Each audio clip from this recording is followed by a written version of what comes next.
आप सभी सम्मानित बुद्धिजीवी साथियों को सादर नमो बुद्धाय, जय भीम, जय भारत। आज हम दैनिक अंबेडकर संदेश में ज्ञान के प्रतीक परम पूजनीय बाबा साहेब डॉक्टर भीमराव अंबेडकर द्वारा मई 1924 में महाराष्ट्र के सोलापुर जिले के बर्शी में दिए गए भाषण का विश्लेषण करेंगे एवं वर्तमान परिप्रेक्ष्य में निष्कर्ष तक पहुंचने का प्रयास करेंगे। साथियों, बाबा साहेब का यह भाषण डॉक्टर अंबेडकर प्रतिष्ठान, सामाजिक न्याय और अधिकारिता मंत्रालय, भारत सरकार द्वारा प्रकाशित बाबा साहेब डॉक्टर अंबेडकर संपूर्ण वाङ्मय खंड 38 के पेज नंबर 13 से 23 तक से ली गई है, जिसका शीर्षक है समाज जीवन में निरपेक्ष कर्तव्य भावना से संघर्ष करना चाहिए।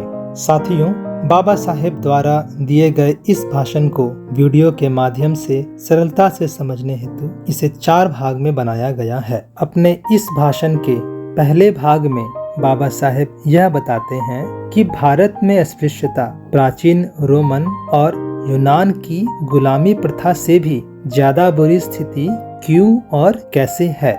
दूसरे भाग में बाबा साहेब अस्पृश्यता निवारण के संभावित उपाय बताते हैं। तीसरे भाग में बाबा साहेब हमें वोट देने के राजनीतिक अधिकार प्राप्त करने पर जोर देते हैं तथा चौथे भाग में संघ शक्ति की आवश्यकता पर चर्चा करते हैं। तो आइए शुरू करते हैं इस भाषण के पहले भाग से। भारत की अस्पृश्यता एवं यूनान और रोम की गुलामी प्रथा को तुलना करते हुए बाबा साहेब कहते हैं कि प्राचीन काल में यूनान और रोम में गुलामी की प्रथा थी। कई कारणों से उस देश के लोगों पर गुलाम बनने की नौबत आती थी और एक बार अगर मनुष्य गुलामों की सूची में आ गया तो उसकी स्थिति किसी जड़ वस्तु की तरह हो जाती थी और वह सारे नागरिक अधिकारों से वंचित हो जाता था। हिंदुस्तान के अछूत लोग रोमनों की तरह जड़ वस्तुओं की स्थिति में नहीं पहुंचे। इस दृष्टि से कोई कहे कि भारत की अस्पृश्यता रोमन और यूनान की गुलामी की प्रथा से अच्छी है तो वह एक तरह से सही भी होगा, लेकिन एक अन्य दृष्टि से देखें तो हम पाते हैं कि अस्पृश्यता गुलामी की प्रथा से भी ज्यादा बुरी स्थिति है।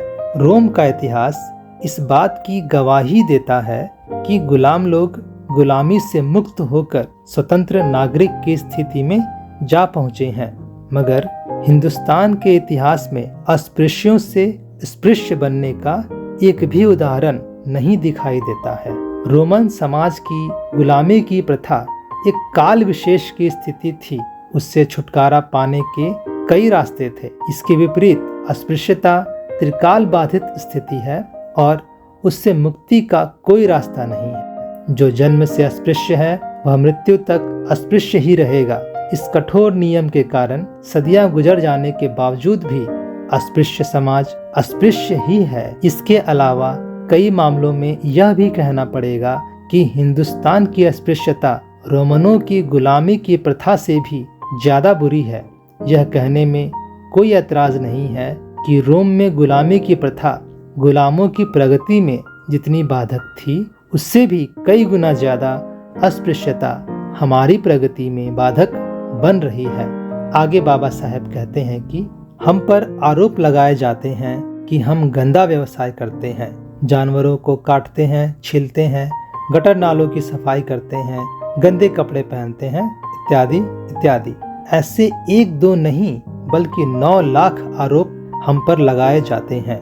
आरोप करना तो बहुत आसान है, मगर आरोप करने वाले इस बात पर तनिक भी विचार नहीं करते कि इन आरोपों के लिए जिम्मेदार कौन है। सच कहा जाए तो आरोप लगाने वाले ही इसके लिए जिम्मेदार हैं। मनुष्य समाज की एक के बाद एक कई पीढ़ियां खत्म हो जाती हैं, मगर अगली पीढ़ी अपने पिछली पीढ़ी से रीति रिवाज, धर्म भावना आदि सारी संस्कृति सीख लेती है। यही कारण है कि समाज के घटक लुप्त होने पर भी समाज निरंतर चलता रहता है। अस्पृश्यता के कारण भारत में उच्च वर्ण का निम्न वर्ण से अथवा एक वर्ण का दूसरे वर्ण से संबंध प्रगाढ़ होना संभव नहीं है। इस कारण हर समाज के अच्छे बुरे रीति रिवाज उस समाज के साथ ही चिपके रहते हैं, परंतु दूसरी तरफ रोमन समाज की गुलामी प्रथा में ऐसी अस्पृश्यता का समावेश न होने के कारण उच्च वर्णियों की जीवन शैली हमेशा गुलामों के सामने रहती थी और इतना ही नहीं, वे उसका अनुसरण भी करते थे। आगे बाबा साहेब कहते हैं कि अस्पृश्यता के कारण ऐसा व्यवहार होने से हमारे सभी लोगों का ध्यान इस बात पर केंद्रित है कि यह कलंक दूर कैसे हो। इसके लिए कई तरह के उपाय सुझाए जाते हैं, जिसे हम इस भाषण के अगले भाग में जानेंगे। साथियों, आइए अब हम इस भाग में प्रस्तुत भाषण का सारांश आज के परिप्रेक्ष्य में जानने की कोशिश करते हैं। साथियों, हम कह सकते हैं कि किसी भी देश, जगह अथवा समाज में व्याप्त सामाजिक असमानता समाज की प्रगति में बाधक होती है। इसलिए हमें अपने बीच समता, समानता, बंधुत्व तथा भाईचारे का भाव हमेशा बनाकर रखना चाहिए। सम्मानित साथियों, आप सभी ने आज का यह अंबेडकर संदेश बहुत ही ध्यानपूर्वक देखा, सुना तथा समझा। इसके लिए आप सभी को बहुत बहुत साधुवाद, धन्यवाद। आपको आज का यह अंबेडकर संदेश कैसा लगा? अपने विचार तथा सुझाव हमें कमेंट बॉक्स में अवश्य बताएं। आप सभी सम्मानित बुद्धिजीवी साथियों से विशेष आग्रह है कि इस वीडियो को लाइक करें, शेयर करें तथा चैनल को जरूर सब्सक्राइब करें। मिलते हैं अगले वीडियो में, तब तक आप सभी को पुनः सादर नमो बुद्धाय। जय भीम, जय भारत।